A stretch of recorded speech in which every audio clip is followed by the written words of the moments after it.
তো অনেকে দেখে গেস করতে পেরে গেছো যে আমি শ্মশানকালী মায়ের মন্দিরে চলে এসেছি। হ্যাঁ বন্ধুরা, তো কালকে ভোগ খাওয়ানো ছিল, সেটারই ভিডিও ক্লিপ আজ শেয়ার করছি আমি। তো পুজোর ভিডিও ক্লিপ নেওয়া নিয়ে সেরকমভাবে মেলা গেছিলাম, সেদিনই ভিডিও করেছি একটু, সেটা তোমাদের পরে আমি শেয়ার করে দেবো, এডিট করা হয়নি। তো এই দেখো প্রচণ্ড ভিড়, মায়ের ভোগ খাওয়ার দিন প্রচণ্ড ভিড় হয়, প্রায় হাজার হাজার লোক ভোগ খেতে আসে।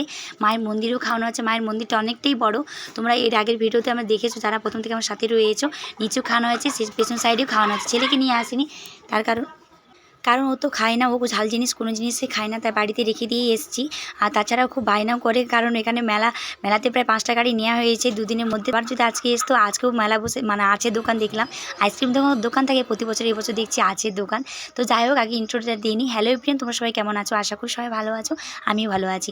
তো হচ্ছে বন্ধুরা, তোমাদের বলেছিলাম যে আমার ফেসবুকে কাজ না করার জন্য পেজ রেডি হয়ে গেছে, স্টার সেটআপ তুলে দিয়েছিল। তো এখন স্টার সেটআপ এখনও পাইনি, খুব মন খারাপ, কিন্তু হচ্ছে কাজ তো করে যেতে হবে। পেজ গ্রিন হয়ে গেছে কিন্তু সেটআপ এখনও পাইনি। তো যাই হোক, কাজ চালিয়ে যেতে হবে, দেখছি কতদিন অ্যাক্টিভ থাকতে পারি, কতদিন পরে সেটআপ দেয়।